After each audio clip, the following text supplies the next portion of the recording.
O- Okay, let's start. Let me do the process. Okay. Is everybody able to see the slide and hear my voice? Yes, sir, very clear. Okay. So we are going to do the unit two. We started off with, things about growth and development. This MDI 007 is about theories of labor and labor market. Why are we doing labor and labor market? Because if you see at the back of a lot of things is the economics, and in the economics, labor becomes a central element, and that leads to migration, that leads to formation of diasporas. So economics is the bulwark of a lot of ways the world goes around. So let's look at today's situating labor in the development discourse, and we are looking at role and contribution of labor. Uh, the way we understand labor is itself very skewed. So what we are going to show in this unit is how do we understand labor and what are the peculiarities of human labor. And most of the times when we are told or we use the word labor, we are looking at daily wages or daily labor or people who are manually working. We are going to do some basic theories concerning labor. Uh, just a recap, growth is defined as quantitative, whereas development is more qualitative. Uh, Quantitative as well as qualitative changes. More often than not, we exchange the term growth and development. More often than not, we are talking about economic growth. But when we talk about development, there are larger things that we have to look at in using the term development. Okay, so labor is a central element in the development process. Why? Because remember, the story of human beings is the story, the whole story of this world is about the story of human beings. In fact, in a lot of places, when we talk about, we say that you can make all your infrastructure and everything, but if it is not used by people, then what's the point? All goods and services we consume, all property, all wealth, etc., everything are all products of labor. Because, as I said, it's the story of human being. Migration is the story of human being. So you can do everything. You can have border controls. You can do what. But if you're not able to take into account the basic element of the story, which are the human beings, then there is something wrong in terms of looking at the whole picture. Emergence and developments of communities, settlements, civilizations are all linked to the contribution of labor. We have never looked at labor in such a diverse and vast spectrum. At the end of the day, it's labor. In term, labor is often used to denote the lowest rung of work, manual work. That's how we understand labor. However, holistically, all those who work, manual or intellectual, are categories of labor. So everything is labor, and everything which gets produced is out of labor. With this sort of conceptualization, almost everyone who works come under the broader terms of labor. And when we look at this, we suddenly realize that when we calculate, let's say, quantitative terms like GDP, GNP, we never look at the household labor. There is a large part of the society, almost 50% of the society, the women workforce, which is producing labor and producing goods, but that is not categorized in terms of the economy of a country. Quite often, the term labor is often used as a superset, including subsets such as worker or unemployed. Now, there are two more terms, workforce and labor force. These are two separate forces. They are used interchangeably but have a different meaning. So, what are these workforce and labor force? Labor force refers to total number of people who are employed or seeking employment. It concludes both employed and unemployed. So everybody who can work comes under labor force, whereas all those who have work come under workforce. Currently employed, self-employed, working as independent contractors are workforce. Again, interestingly, we never look at household as a workforce. look at the times, most of the times we use the term, my mother is a housewife, as though she's not working. That's why the homemaker was the term which was brought in. But the fact is, that's how definitions are. Sir, Yes, Gurpreet. sir, can the farmers working in the field are also not counted as a workforce? Is it true? But farming still, you are able to put and say agriculture output is a part of the GDP and the GNP. Sir, So agriculture is definitely contributing towards the GDP and GNP. And remember, in the primary, secondary, and tertiary, activities, agriculture is a part of the primary workforce. So agriculture is definitely contributed because it is right. producing something. Thank you, sir. And again, we need to Sir, understand. We need to understand because everything which see, we are so attuned to numbers and counting, especially as the field of economics grew, that unless we could count something, we would not categorize it as an element. So, industry, agriculture, mining, we could count. We could say so many tons of mining, so many tons of wheat, or this is the output of the industry, so we sir, could count and we could contribute it. Is that's where the household activities are not able to be able to quantify, and they are not calculated as a part of the workforce. Okay, understood, sir. great. So labor in itself is a unique factor of production. Is simply understood as one of the labor is one of the four factors of production, other being land, capital, and entrepreneurship. uh, that labor cannot be limited as a mere factor of production because there is a unique feature. The human labor has a unique feature. What are the unique features of human labor?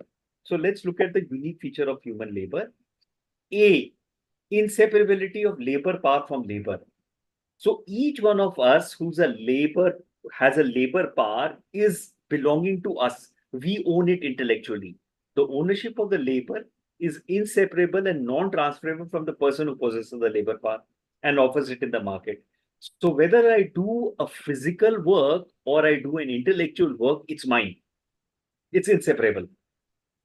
While it is possible to separate the commodities that are bought and sold in the rest of the market, not possible for the labor market to deal with labor power without involving the labor who owns it. So you see, it's a unique thing. That's one of the unique things. What are the other unique things? Dual role of contribution of labor. So labor not only produces labor to produce things, labor also consumes those things. And that is why you will understand that everything which goes in the improvement of the human beings is actually asset generation. So, education, health, basic security of life. Whenever a country is investing in all these things, it actually is growing in terms of the labor power. Because if it's a good labor, it not only produces, it consumes. While the first role of labor has been widely recognized, it's only in the later stage that demand generating capacity of labor as a consumer got required attention, because we tend to forget human beings not only produce. Remember these debates that we are having in terms of taxes, that only 3% or 4% or 5% of India pays tax. Actually, 100% pays tax, because everything that you do, because whenever you are consuming, you are paying tax. So some percentage might be doing direct taxes. The rest of the people are doing indirect taxing. So this argument is actually a wrong argument. It is also important to understand demand for labor is a sort of a derived demand, as it is rightly dependent on demand for goods and services that are produced by the labor. So inevitably, when labor is well off, will there be a demand for the goods and services they produce? So it's very important for in a good economy that the labor is taken care of.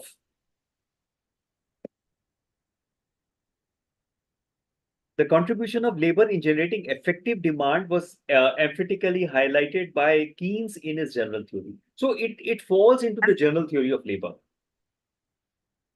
In fact, in the 30s, there was this Great Depression in the US, in the world. In fact, US had a experienced a large part of that.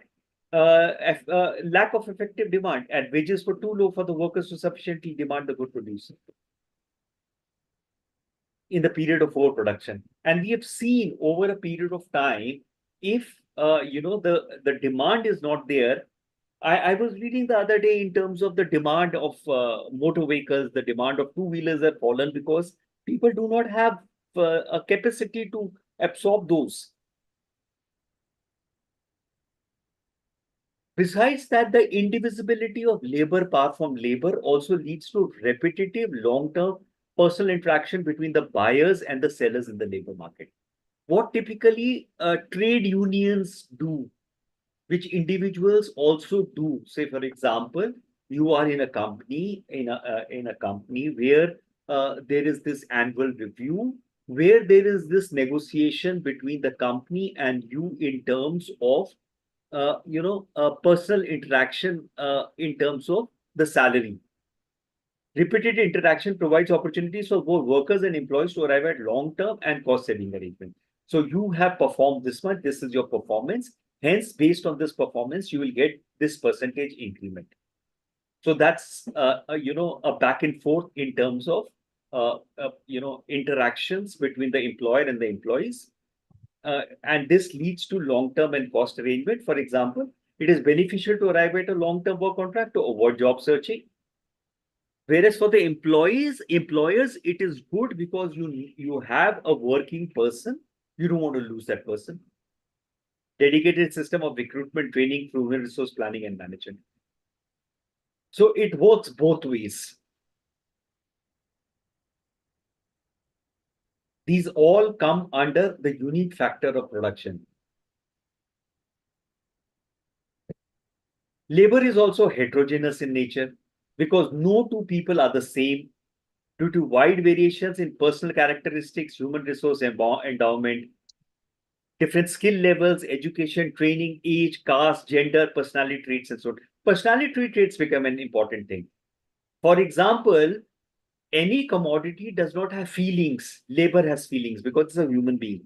And maybe that is one of the reasons why they are trying to replace human beings with robots, with artificial intelligence, and so on and so forth, because to deal with human beings is a difficult, complicated scenario. People want an easy way out. This heterogeneity of labor also brings in various subsections and sub-markets for labor. So it's heterogeneous in nature. Labor as an exception to many rules and conceptualizations that are applicable to other commodities. For example, a commodity traded in the market doesn't have feelings in trade, whereas a human being has. And that's why the human being becomes a very interesting item in the economics of things. In the case of labor, an increase or decrease in wages will reflect in the well-being and happiness of human beings. And that is why, as I was saying earlier, investment in human beings or spending on human beings is actually an investment. Things like education, free, affordable, accessible education, free, affordable, accessible healthcare, two very important things in terms of asset building.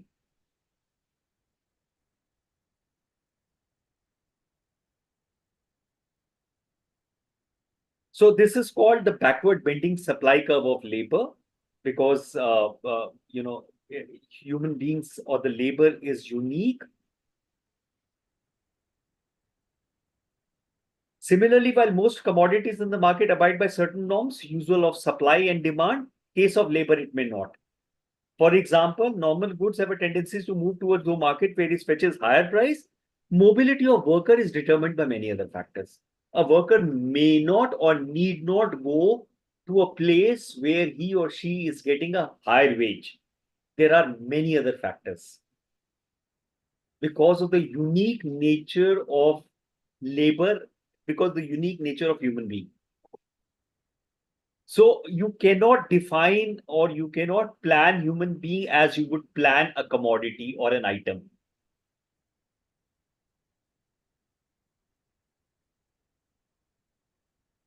So this falls under the bending supply curve of labor. The backward bending trend of supply curve can be explained as a trade-off between work and leisure preference. For example, if you give somebody a human labor more money, it need not be that the person will work more. In fact, with more salary, the person will veer towards more leisure. It is understood that the high levels of income, the labor prefer leisure to work. That is what the bending supply curve of labor, because in a normal supply curve, when you have more money, you have more commodity. But in a human being, it does not work. There's a bending curve, which makes it very interesting.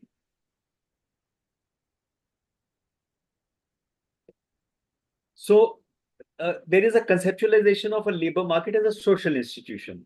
In neoclassic economics, like any other commodity or factor production, quality of labor are determined by market forces and by intersection of respective curves of demand and supply of labor. Viewed that payment of to this yet another factor production in the factor market can be decided following the notion of there is something called marginal productivity. So in a labor as an institution, there is something called marginal productivity, the way companies do it, that for every additional person who joins in. So what is this marginal productivity? This is a total output increase when it adds a single labor unit and production factors don't change.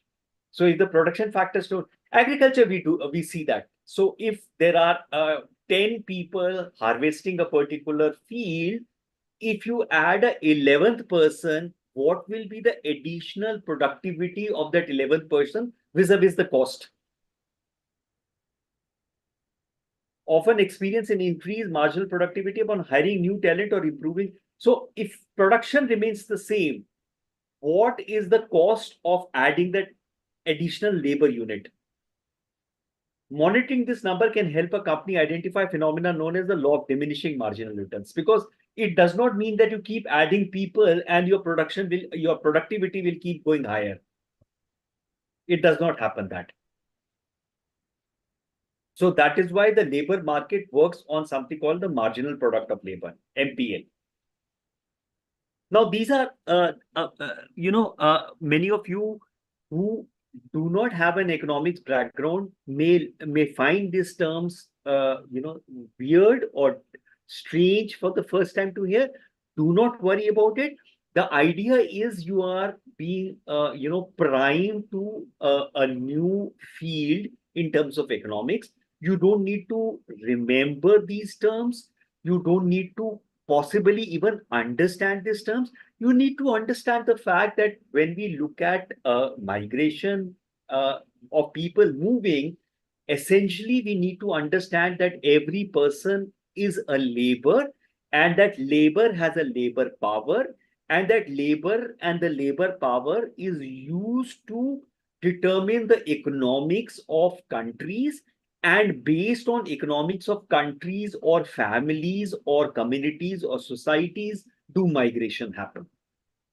And these labor power, because they are human beings, have a very unique point of view, which is different from the other commodities of economics.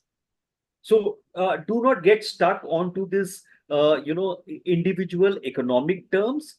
Understand the larger concept, and then you will be able to, essentially, all these is to add to the perspective of the larger concept of migration and diaspora.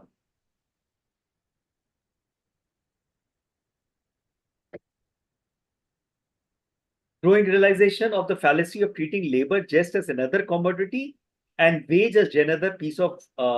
So, because human being is unique, or the labor part of the economics is unique, you cannot treat human beings as another commodity. Even though it is being used as a commodity, you cannot treat them as another commodity. And wages not just as a price, but in a more, it's a more nuanced system. Accordingly, improvise and innovative ways of looking at labor were engaged in economics. And remember, I keep telling you about academicians, about economists, about philosophers. They keep trying to look at things in a different way. And inevitably in academics and scholarly pursuits, these are all perspectives which are important. One needs to understand.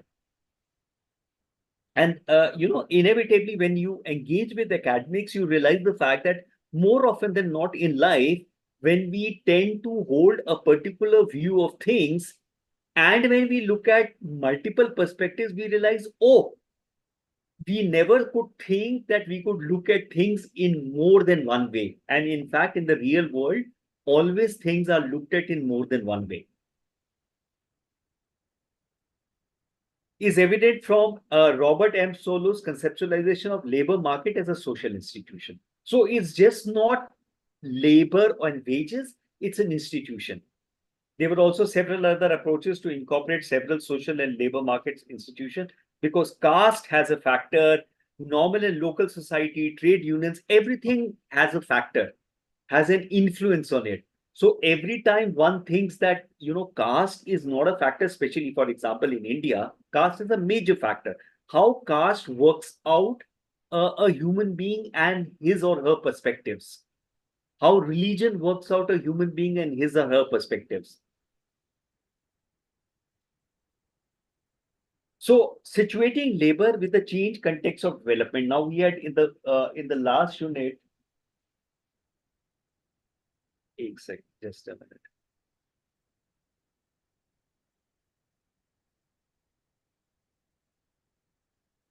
So remember in the last unit one, we had talked about human development index. When we looked at when we moved from growth into development, most people realize the fact that economics or just the GDP or the GNP numbers is not sufficient when we talk about development. And then they talked about physical quality of life index. We talked about happy index. We talked about human development index.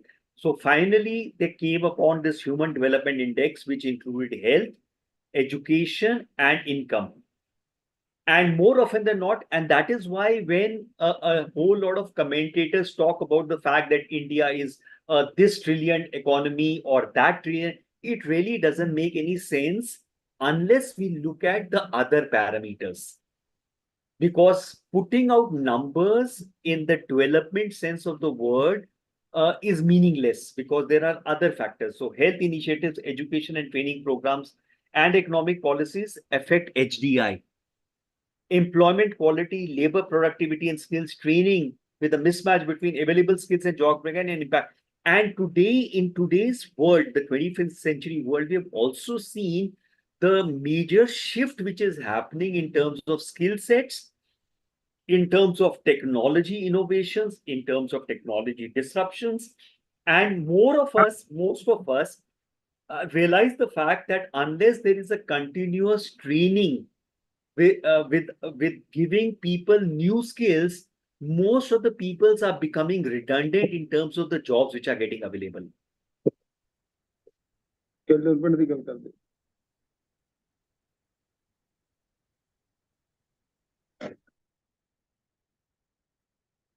So you see, that is where with labor, it is very important to situate labor in the larger context of development. And that is why it is much more complex than simply saying giving an employment or employability, because the skill sets need to be upgraded, and skill sets can only be upgraded in terms of education. Plus, the fact is, unless the health or life expectancy is good, the labor is not able to deliver. How trends such as automation, globalization, and digitization will influence labor market and subsequently that HDI. So, in fact, your if your education and health aspects are going down, while your economy is moving because of obviously the consumption and the population, your HDI will go down, which we have seen in the case of India possibly. And that is why it becomes, especially for countries like India, which is huge in terms of both population, size, and diversity, it's very important for somebody to plan all these. For instance, technology advancements can lead to shift in job types and required skills. And we are already seeing this. So many jobs are totally moving out because they need a different kind of technology. Today, if you do not know computers or cannot handle computers, most often than not, you are unemployed or you are into manual work because every company requires some sort of an automation. So there are some major theories of wages and employment. There are, again, as I said, different perspectives, different ways of looking at labor. And right from the early stages, people have been conceptualizing as economies became modern and got integrated into a world economy. Economists have been looking at how wages are decided in economics, labor market, how employment and wages are connected. How does population growth and economic progress determine labor market outcome? How does government policy affect labor market? Everything gets affected. So if you notice, in 2016, the Indian government decided to do demonetization, where they removed the 500 and the 1,000 rupees notes out and introduced new 500 and 2,000 rupee notes. A lot of people, without understanding the larger economics, talked about the fact that this is a great effort. See, let's not look at the political rhetoric, because the political rhetoric works in a totally different way. Most of the people could not understand what will be the outcome of this. I was reading yesterday only that the cash, one of the factors, the narration, the media narration which came in, that basically it was a transition from cash economy into the digital economy to make India a modern economy. The cash which was being used 2016 pre-demonetization, and the cash which is being used now, it's almost doubled or more than 2.5 times. So essentially, the demonetization actually has increased the usage of cash. Now, economists can work out why there will be, and remember, there is never one factor in anything which happens. Even in economics, there is never one factor, because anytime we say that this one factor led to this, it is called a deterministic model. And never in this real world determinism happen. Everything that you do or happens to you are because of multiple factors. And so is with nations, so is with policies, and so on and so forth. So how does government policy affect labor market outcome? Each policy will affect everything around in multiple ways. In fact, today with globalization, anything which affects, say, for example, a Middle Eastern conflict or the Ukraine-Russian war affected the larger economics of the world. I was reading about Tunisia as a country, which Tunisia, Argentina, which are in a financial mess because of the Ukraine-Russian war. The cost of food grains went up, and these economics, which were buying from outside, suddenly had no foreign exchange. So everything affects everything else. So let's look at some of the theories. Hang on, there is a Aisha, so I was seeing this video about 10 world economies or 10 countries of the world who are on the precipice in terms of failing as a state because of their economy. Tunisia anyway went through the Arab Spring of 2011.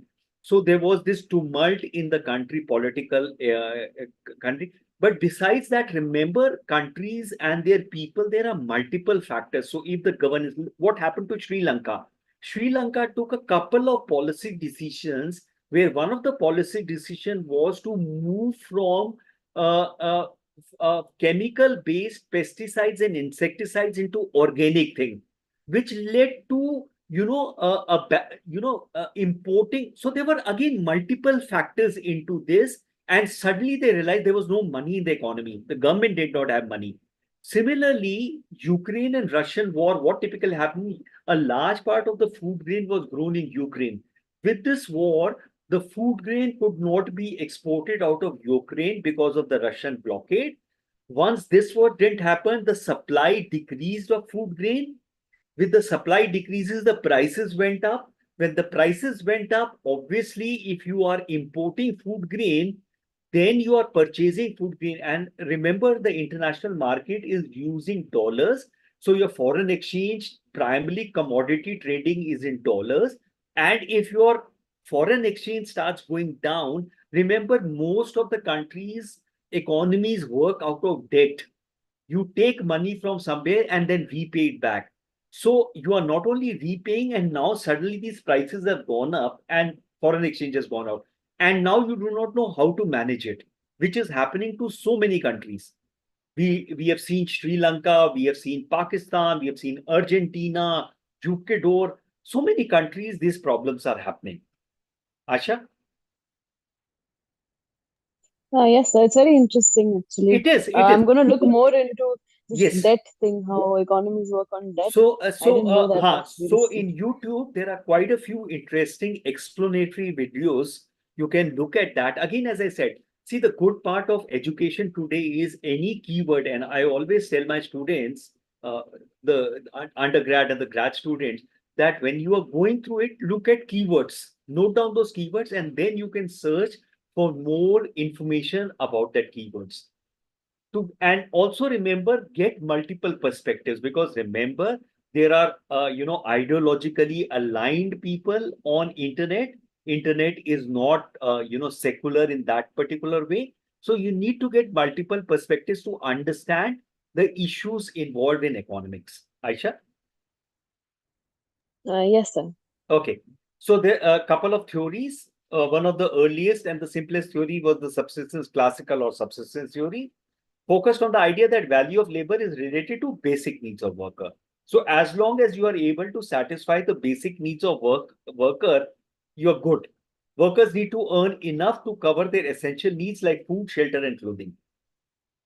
If wages go much higher than that, it might lead to an increase in population, which then puts downward pressure on wages. As I keep saying, everything is so much interrelated to each other, and human beings still do not realize the kind of interrelation we have among subjects, among everything that we do. If wages are too low, workers might not be able to sustain themselves, leading to low productivity, potentially higher wages in the long run, and everything corrects itself. So this is the classical or subsistence theory. Theory suggests wages adjust to ensure that the workers' basic needs are met, and this balance helps to maintain stability in the economy. If the economy grows and productivity increases, wages can also rise, but they generally stay close to what is needed by the workers to live comfortably. So this was the classical economists, ideas of economists like Adam Smith and David Ricardo, when economic conditions were different from today.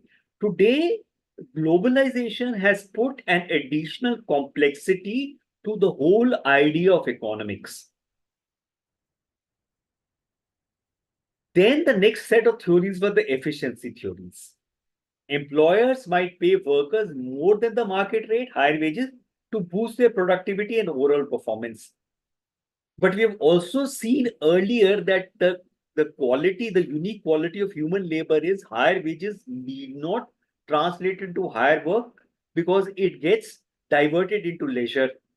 So but however, these theories argue that paying higher wages can actually make workers more efficient and productive due to motivation, attraction, and more skilled and talented workers and retention. So that's what the theories are. And also remember, no theory or any theory that you will see always has gaps. So no theory is a perfect theory, because remember, these are perspectives based on people studying things in a particular way and coming out with a theory. This model can sometimes lead to wage differences between companies, though offering higher wages might attract better workers. It can also help explain why wages don't always fall in times of economic downturns, as company prefers to keep the productive and well-paid employees. So that's how the theory was aligned to adjust to one reading of the market. Then there is the neoclassical theory. The new classical theory focuses on how labor markets and work based on supply and demand, much like other markets. This was purely explained in terms of demand and supply. The wages and the amount of work are determined by the supply of labor and the demand for labor. So everything is easily explained in terms of supply and demand.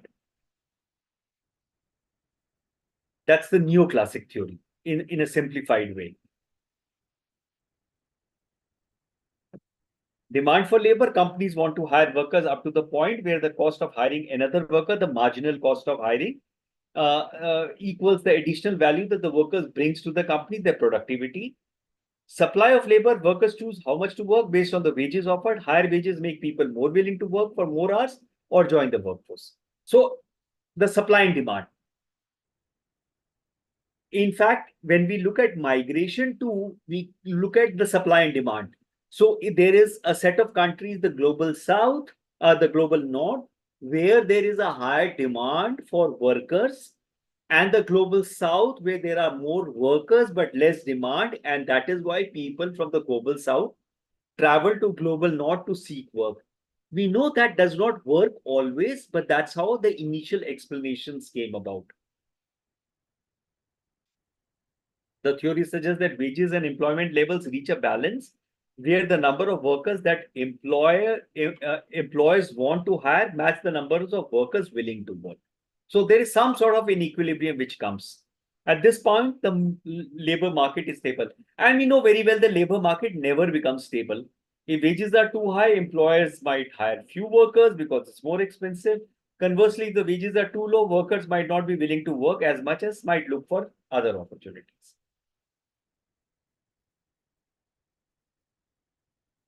So this is how the supply demand came up as an explanation in terms of the neoclassical theory. The theory also considered that wages can reflect the skills and productivity of workers. Workers with higher skills or productivity might earn higher wages because they contribute more value to the employees. Explanation of the neoclassical. In fact, a large number of economics of labor is explained using the neoclassical theory. Then, of course, after the neoclassical theory came the institutional and new institutional theory, essentially based extension, because they realized that it is not just the supply and demand, there are other factors into it. So they came out with institutional and new institutional theories, extensions of neoclassical, bring in institutional factor in the analysis of labor. What are the institutions? The caste, the trade unions, the governance structures, and so on, also includes while studying labor situations.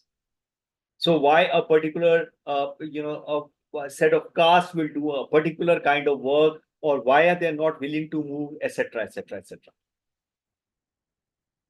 So these were categorized as institutional and new institutional theories.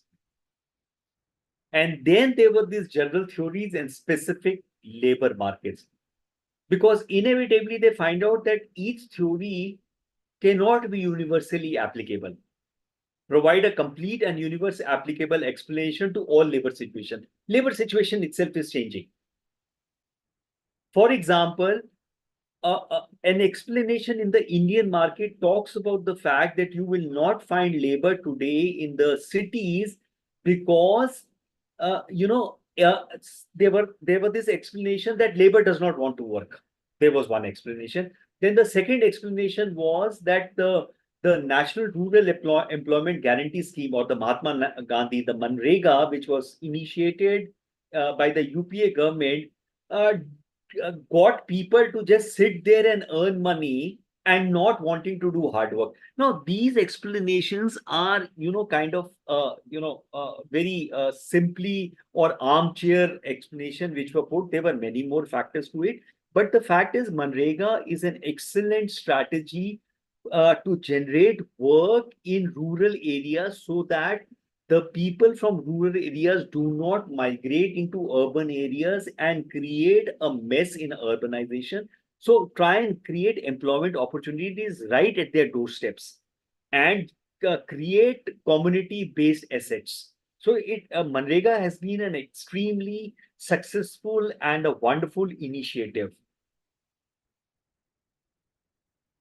So Ben Fine, 1998, views that the labor market theories cannot be picked off the shelf and applied, given such rejection of universal application. So most of the theories that we read about, the subsistence theory or the efficiency theory or the neoclassical theory, seem to be theories off the shelf, which try and explain all markets, labor markets, but that's not the way all labor markets work. rejection of universal applicability of received theories, what is more appropriate to arrive at a judicious.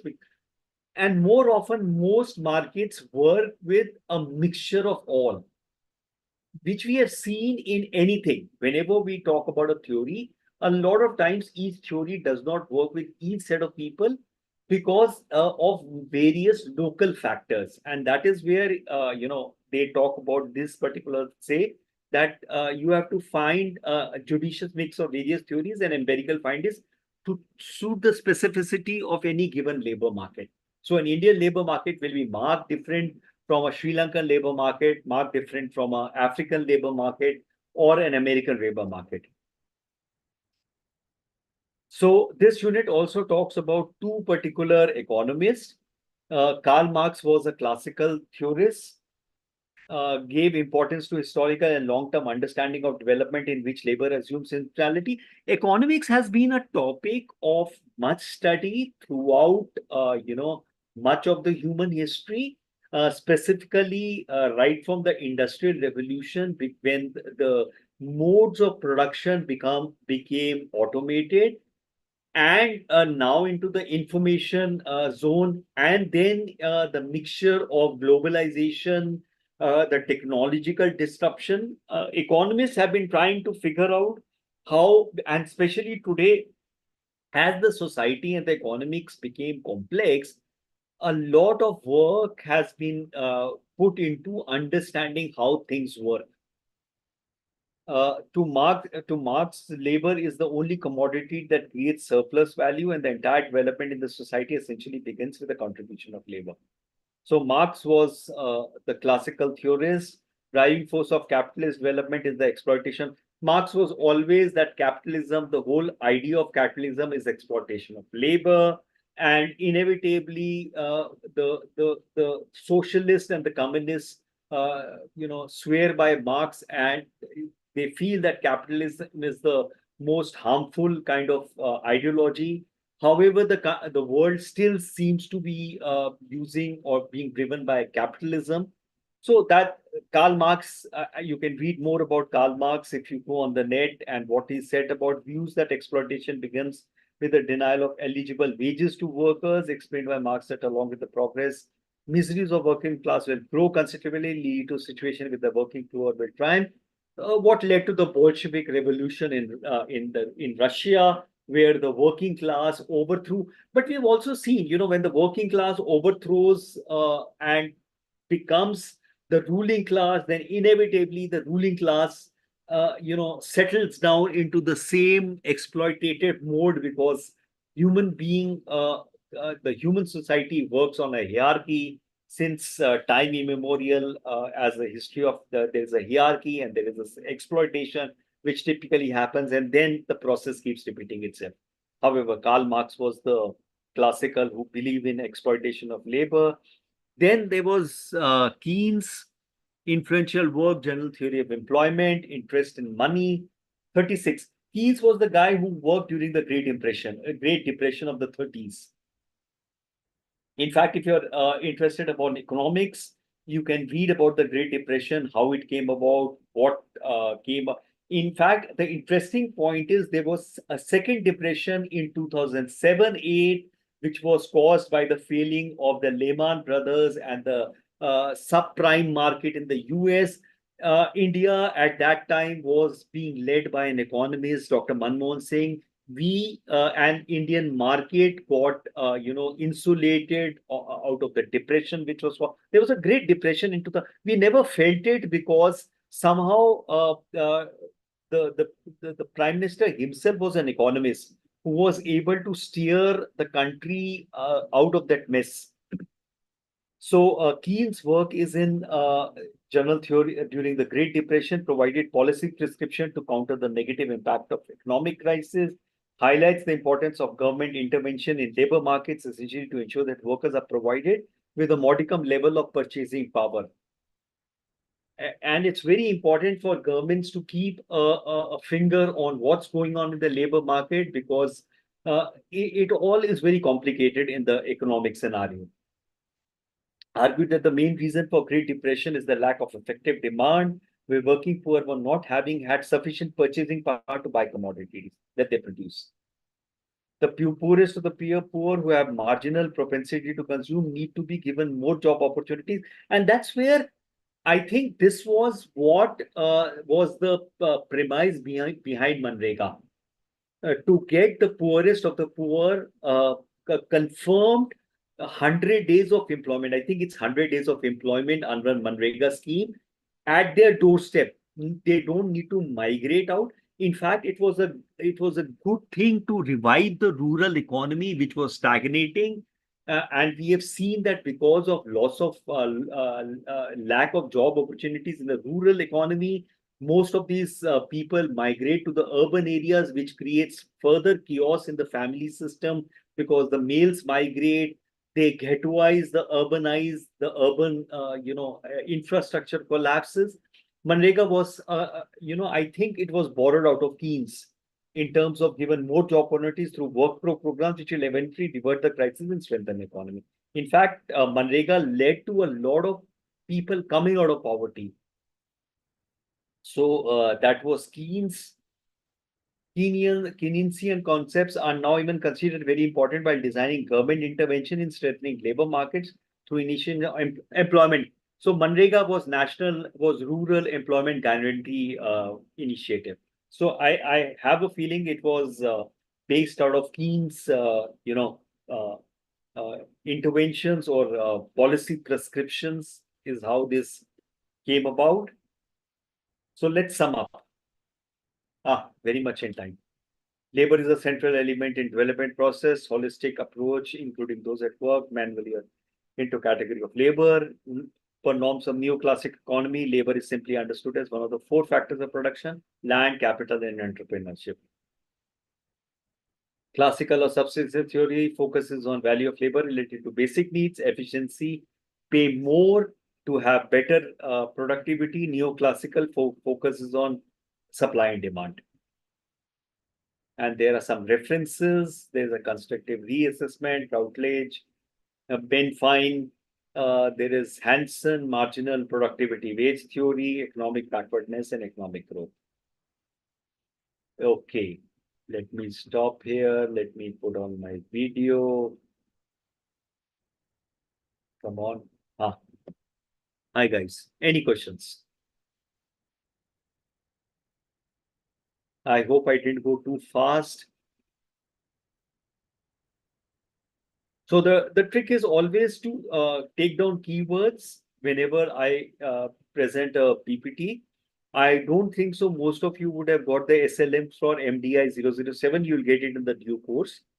So again, as I keep repeating, in case you want the PPT, you can send me an email. I'll send you the PPT. And anyway, these are there on YouTube, so you can go through this, through this class once again. Take down keywords, anything of interest, you can search for it. And people who have not had any economics exposure, do not get stuck on the terms or the concepts. Understand the larger picture of economics in terms of labor, in terms of the fact that, at the end of the day, economics plays a very important part in the migration process, because economics of the countries, of families, of society tends to have one of the major factors in the decision of migration. So, for example, if there is a person in the rural areas who does not have subsistence money, would look at migrating to an urban area to get money to feed himself and his family. Similarly, in a country, a person can go, let's say, to the Gulf to earn more money to be able to send remittance back home. So a larger part of the whole process is economics. There are other factors also, but economics becomes a very factor. So if you understand the larger concept, I think we are home. Any questions?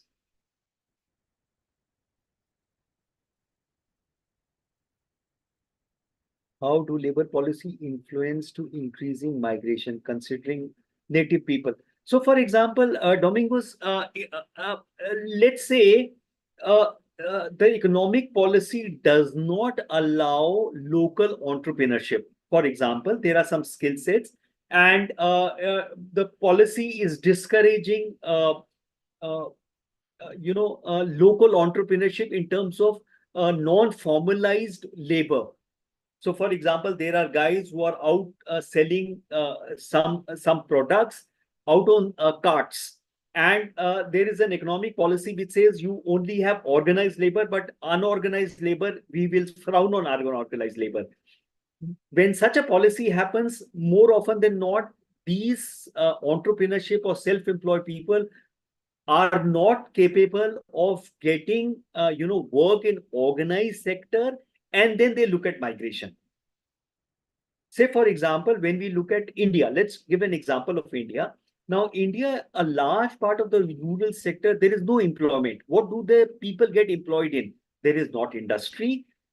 Agriculture is satiated because the number of people who are already unemployed or underemployed in agriculture is very high.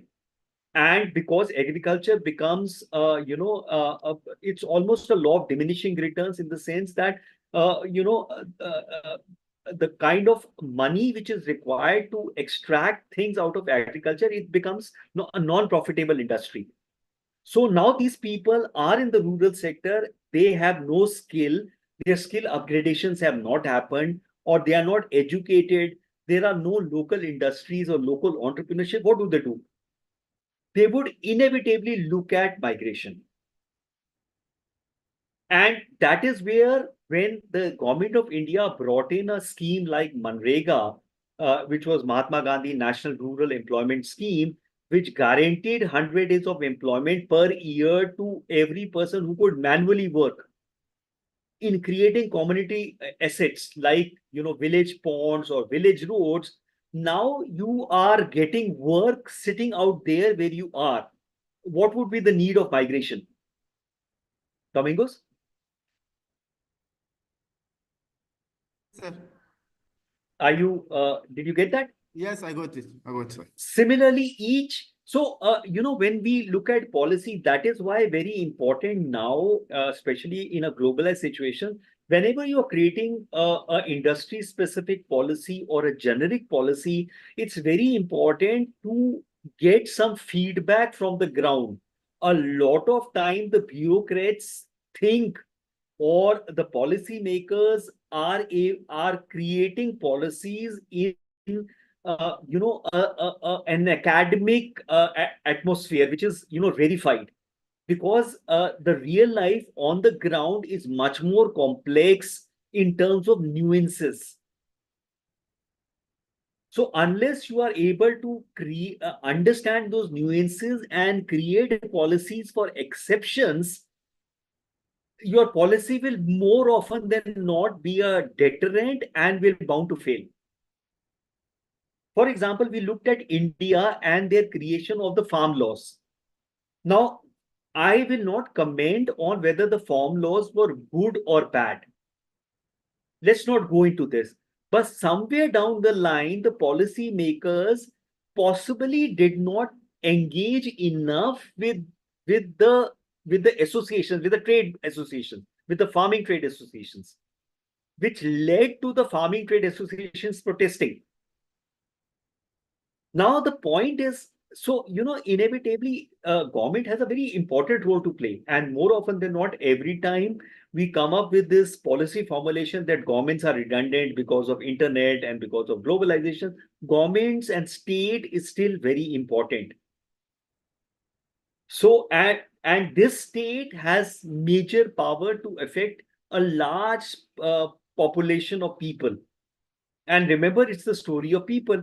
So this back and forth policy formulation and negotiation makes more sense, because you are able to have a better policy formulation, and you are able to prevent, because inevitably today migration will have consequences.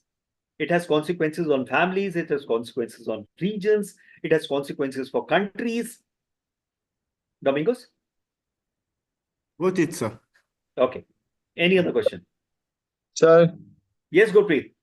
Sir, as we discussed Manrega today, and some of the states have some welfare schemes also, that Punjab has Atta Dal scheme, electricity is also free. So that hinders the people to work. Is it so? See, again, remember one thing, Gurpreet, more often than not, the propensity of every human being is to work to better life.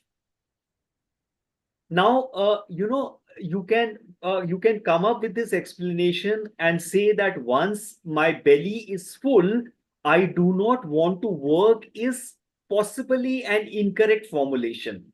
There could be possibility of some people, but larger part of the workforce, see, if you are young and you have you have your limbs and everything functioning and you can work, why Sir, would you not want to improve your life? There is no one person I have come across in my lifetime or anybody's lifetime who does not want to improve his or her life.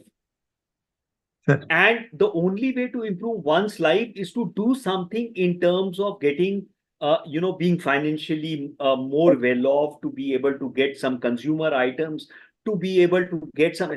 So no, this particular thing, there has been a lot of policy political rhetoric about if you give free things to people, that makes them does not work, because inevitably if I get something, then I would not work for that thing, but I work for something else.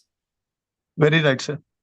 And inevitably, remember, uh, there are some basic essentialities which every human beings want. What is that basic thing? Some water to drink. Sir, No human beings can work without water. Food to eat and place to stay. sir, These are some basic things, and every state and every society needs to work towards people getting those basic things.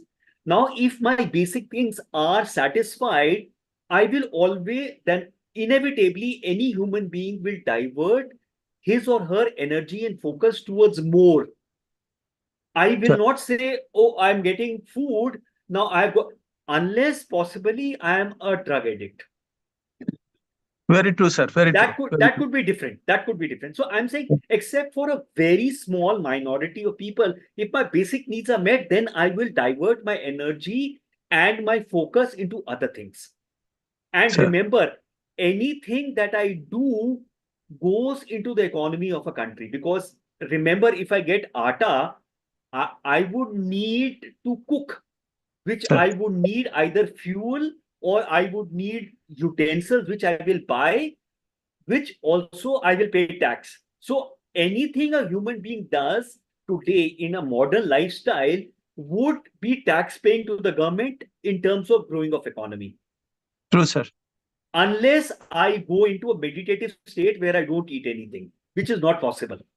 Sir, So every one of us, whatever we do in a modern lifestyle, contribute to a nation's economy. So it's very important to have some, and then essentially, most of the government schemes work towards the poorest of the poor, who either neither have the skill or from legacy, historic are not have been browbeaten or not given an opportunity, or who have not got an opportunity. Well, if you give them that opportunity, then they will do something else. So, for example, there is a prime minister's Awas Yojana, in which they give people households who do not have a house. So if you tend to mean that if a person is given a house, he will not do anything. Not the case. But because once he has a house, he will do other things. Human being always will keep doing something or the other. Gurpreet? thank you so much, sir. Thank you so much. Sir, one clarification regarding admin also. Sir, properly the university has announced the examination dates. And Okay. what about our exam, sir? Sorry, Sir, I didn't get examinations. for this particular course. For this particular, for my this particular course, sir. What is your question then? Then, sir, date sheet, timings of the paper. That has not been announced for you. Not announced for migration diaspora, but announced for other subjects. I'll check up and tell you. No issue, sir. I also asked the administrator of the upper group. Kindly, if it can be conveyed to us. I'll check from Sada sir and I'll convey it to you. I'll So convey kind to of the you. I'll convey to you and you can convey to the whole group. So kind of you, sir. Or I'll convey it to Firoz, who manages the administration of this particular Zoom session, and he can WhatsApp to all of you guys. True, sir. True, sir. He can put at the group, sir. Firoz, if you can also check up, if you're there, if you can also check up when is the exam dates and the timings, you can share it with the group.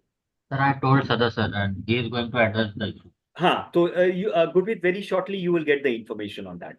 Thank you, sir. Have a nice weekend, sir. Okay. So you all have a nice weekend. We'll meet next Saturday at 3 o'clock, and we will start with Unit 3 of MDI 007.